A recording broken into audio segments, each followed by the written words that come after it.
Hi guys, we'll show you the location of the jack in Lexus GX550. In the trunk you have to open this cover, and right here you'll see the jack. To remove it, first of all you have to remove this hook and then unscrew it like this, and then you'll be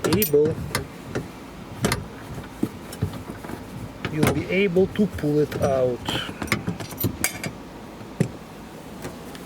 And this is how it looks, guys.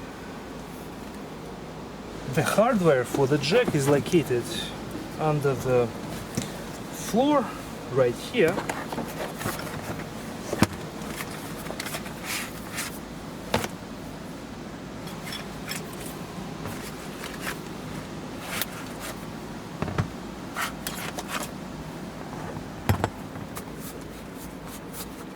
And again guys, this is where you can find the jack itself and the hardware in case if you need to replace a tire, for example.